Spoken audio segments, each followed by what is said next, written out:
여러분 안녕하십니까? 구해조경주입니다. 좀 오랜만에 인사드리는데요. 더 자주 찾아뵐 수 있도록 노력하겠습니다. 최근 공매도가 아주 이슈였죠. 이 공매도의 중심에 선 종목 에코프로입니다. 에코프로가 공매도에 얼마나 영향을 받고 주가가 움직였는지 알아보겠습니다.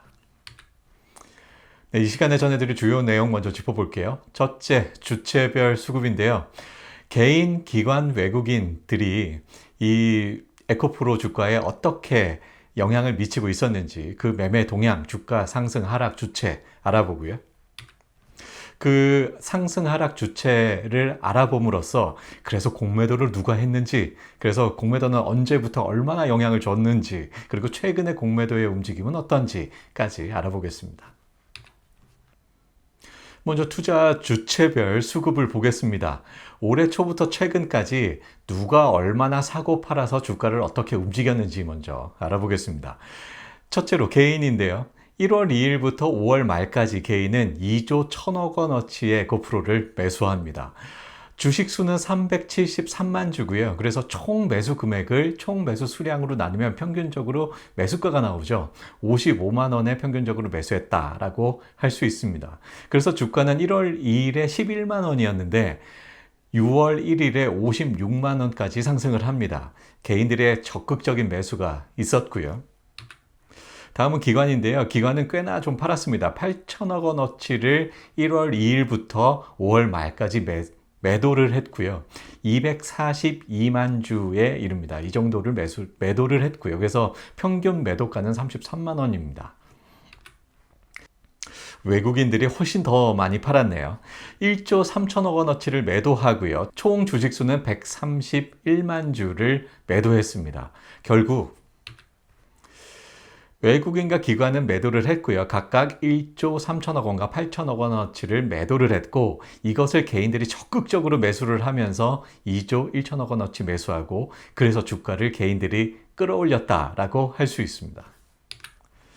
다음 6월 1일부터 8월 말까지의 그 경향을 좀 볼게요. 이때 개인들은 매도로 전환합니다. 6월부터 개인들은 매도를 하고요. 그래서 8월 말까지 2조 2천억 원어치를 매도합니다. 앞서서 2조 1천억 원어치 샀다라고 말씀드렸죠. 산 금액을 다 팔았다라고 할 수 있습니다. 그런데 매도한 주식 수는 215만 주예요. 아까 370만 주 정도 매수했다라고 말씀드렸죠. 그런데 215만 주 매도했으니까 투자한 금액은 다 걷어들였지만 아직 한 160만 주 정도가 남았습니다. 그래서 개인들은 꽤나 짭짤한 수익을 올렸을 것으로, 평균적으로 올렸을 것으로 평가되고요.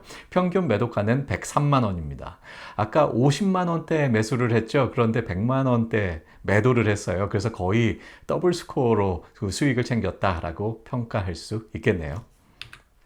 다음 외국인인데요. 외국인은 이때 매수로 전환을 합니다. 개인과 반대되는 움직임을 보이는데요. 주황색이 외국인들의 매수, 누적 매수량입니다. 6월 1일부터 8월 말까지 1조 3천억 원어치를 매수합니다. 그래서 외국인들이 이때 주가는 그래도 계속해서 상승을 하죠. 개인들이 매도로 전환을 했지만 그래도 외국인들이 적극적으로 매수를 하면서 계속해서 주가는 상승을 합니다. 이 주가 상승의 원동력은 6월부터 8월까지는 외국인이다라고 할 수 있고요. 이 기간의 기관은 매수도 매도도 그리 적극적으로 하지 않는, 그래서 기관은 그 주가 움직임에 큰 영향이 없었을 것 같고요. 자, 이 정도로 각 투자 주체별로 매수, 매도, 주가 영향 알아보기로 하고요. 이제부터 공매도를 좀 더 중점적으로 생각해 보겠습니다. 그 보라색 막대가 공매도 거래량입니다. 하루하루 공매도가 얼마나 벌어졌는지를 보라색 막대 그래프로 표시를 했고요. 그래서 공매도 잔고가 얼마나 쌓여가고 있는지가 이 연두색 그래프로 표현되어 있습니다. 공매도 잔고는 그 단위가 10만 주예요. 그런데 공매도 거래량은 단위가 만 주입니다. 그래서 10배의 차이가 있어요. 그 공매도 잔고가 공매도 거래량보다 훨씬 많기 때문에 그래서 공매도 잔고는 단위를 10만 주로 해서 좀 그 그래프의 폭을 줄였습니다. 그래서 공매도 거래량과 공매도 잔고, 그에 따른 주가의 움직임을 지금부터 보려고 하는데요. 8월 31일에 아주 특이한 일이 벌어졌죠. 바로 이 점선으로 동그라미 친 부분인데요. 공매도 거래량이 보라색 막대 그래프입니다. 공매도 거래량이 아주 크게 증가하는 것을 볼 수 있습니다. 이때 공매도 잔고도 아주 크게 증가하는 것을 역시 볼 수가 있는데요. 좀 그래프를 확대해서 볼까요? 8월 31일에 무슨 일이 벌어졌는지 좀 자세히 들여다보려고 합니다. 이때 주가가 크게 빨간색 그래프가 주가죠. 주가가 크게 하락하는 것도 볼 수 있고요. 공매도 거래량이 무려 32만 주나 이날 됐습니다. 보통 이전에 며칠 동안은 한 만 주에서 4만 주 정도 공매도 거래량이 발생을 했는데요. 8월 31일 하루 동안만 공매도 거래량이 32만 주를 평소에 대략 한 10배 정도 이 공매도가 크게 벌어졌습니다. 그래서 공매도 잔고도 크게 증가를 했는데요. 공매도 잔고는 70만 주에서 140만 주로 약 70만 주 정도가 공매도 잔고가 늘어났습니다. 그런데 좀 이상하죠. 공매도 거래량이 32만 주인데 왜 공매도 잔고는 70만 주나 늘어났을까요? 공매도 거래가 된 만큼 잔고가 늘어나야 되는 것 아닌가라는 생각이 들기도 하는데요.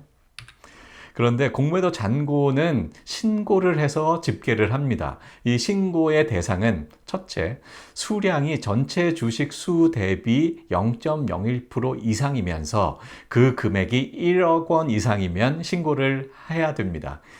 또는 수량이 얼마건 간에 10억 원 이상이면 신고를 해야 됩니다. 이 둘 중에 하나의 조건을 만족하면 공매도 잔고를 신고를 해야 되고요. 이 신고된 공매도 잔고량을 이 한국거래소가 집계해서 발표를 하는데 2거래일 이내에 신고를 하게 되어 있어요. 그래서 이 집계되는 양이 이틀의 차이가 있습니다. 그래서 이틀 느리게 발표가 되고요.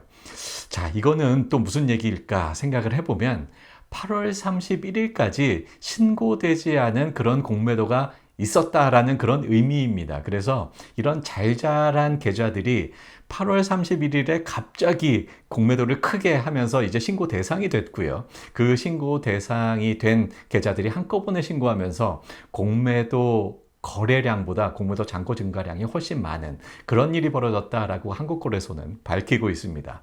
그 전에 잘 자랐던 거래량들이 있었던 거예요. 그러면 이 공매도를 과연 누가 했길래 이런 일이 벌어졌을까? 굉장히 이례적인 일인데요. 누가 했을까 한번 추정을 해보겠습니다.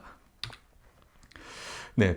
올해 초부터 5월 말까지는 외국인들이 적극적으로 매도했던 그런 구간이죠. 반대로 개인들은 적극적으로 매수했던 구간입니다. 이때 그 보라색 막대가 공매도 거래량인데요. 하루하루의 공매도 거래량을 보면 상당히 공매도량도 증가했던 구간임을 알 수 있습니다. 공매도 거래량도 많고요. 외국인들이 그만큼 공매도를 통해서 매도를 한 그런 시기가 바로 1월부터 5월 말까지입니다. 그리고 그 이후에는요. 그 개인들이 적극적으로 매도하던 시기가 6월부터 8월 말까지다라고 앞서서 말씀을 드렸죠. 이때 외국인들은 또 적극적으로 매수를 하고요. 그 1일 공매도 거래량, 보라색 막대 그래프를 보시면 확연히 상반기보다는 좀 줄어든 모습을 볼 수 있습니다. 공매도 거래량은 많이 줄었어요. 즉 외국인들이 적극적으로 매수를 하는 구간이고 그래서 공매도를 별로 하지 않는 그런 구간이다라는 것을 알 수 있죠. 달달하게 공매도를 하고 있다가 8월 30일에 갑자기 공매도를 크게 하면서 그 신고 대상이 아니었던 계좌들까지 다 계좌 신고 대상이 됐고요. 그래서 8월 31일에 그렇게 공매도 거래량보다 공매도 잔고가 크게 증가하는 일이 벌어졌다. 결국 추정이 됩니다.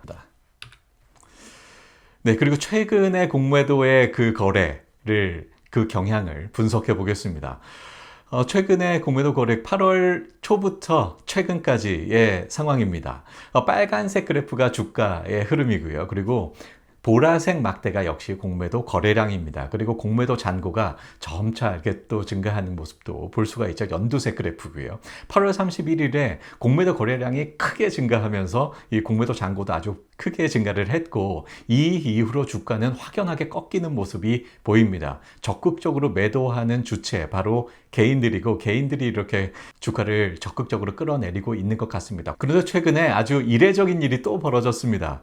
11월 5일에 공매도 금지가 발표됐어요. 이때가 일요일인데 그리고 월요일 11월 6일부터 당장 시행이 됐습니다. 정말 중요한 제도를 급작스럽게 이렇게 시작해도 되는가라는 그런 우려가 있는데요.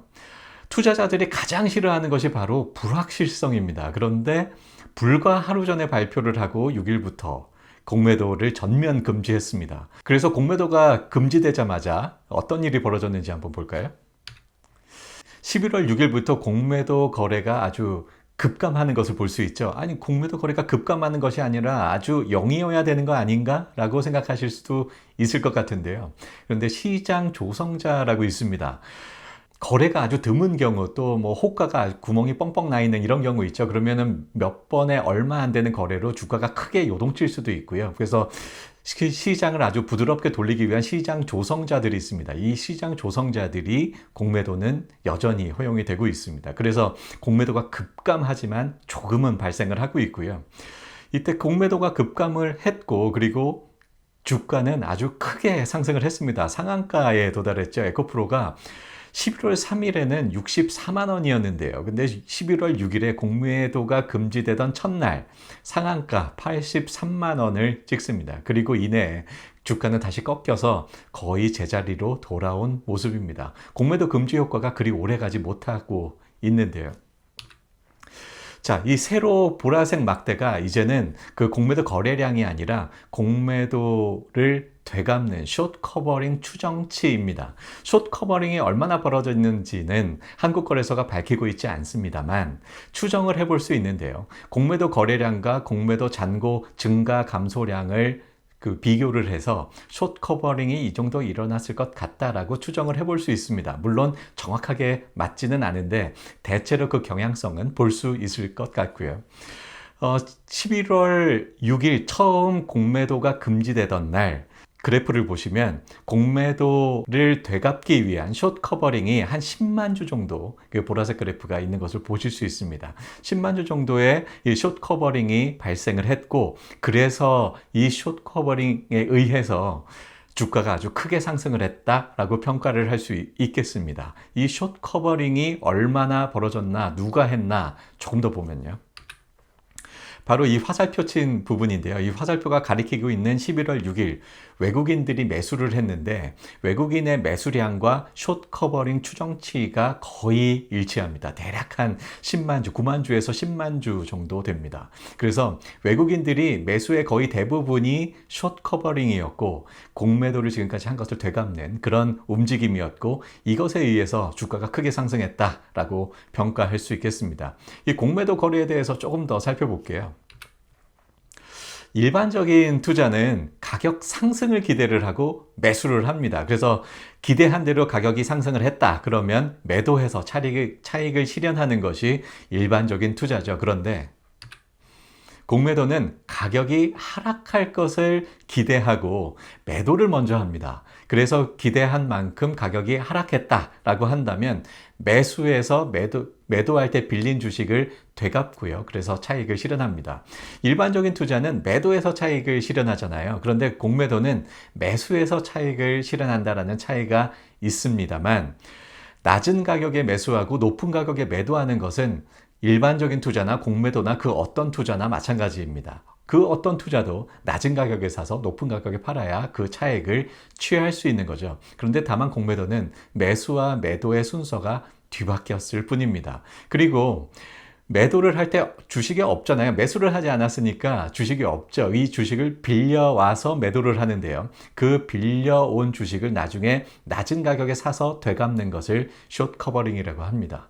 앞서서 외국인들이 11월 6일에 아주 숏 커버링이 크게 벌어졌다. 대략 한 10만 주 정도 벌어진 것으로 추정된다라고 말씀드렸잖아요. 바로 이렇게 매수해서 차익을 실현하는 이런 경우인데, 그런데 여기서 좀 우려되는 면이 있어요. 앞서서 투자자들이 가장 싫어하는 점이 바로 불확실성이다 라고 말씀드렸잖아요. 공매도 금지는 전 세계적으로 우리나라 외에는 거의 하는 나라가 없습니다. 그럼에도 불구하고 이런 중차대한 조치를 불과 하루 전에, 그것도 일요일에 발표를 하고 월요일부터 당장 시행을 했어요.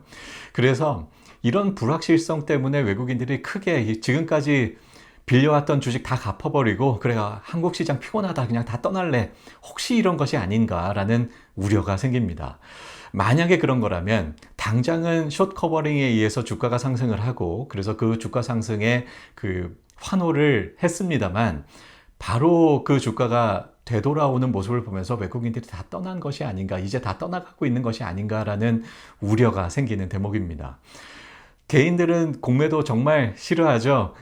우리 개인 투자가들은 공매도 때문에 주가 하락하는 것 같고 정말 미치겠습니다. 그런데 이 공매도가 전 세계에 다 벌어지고 있는 일이기 때문에 공매도를 안 하는 시장, 외국인들이 외면할지도 모릅니다.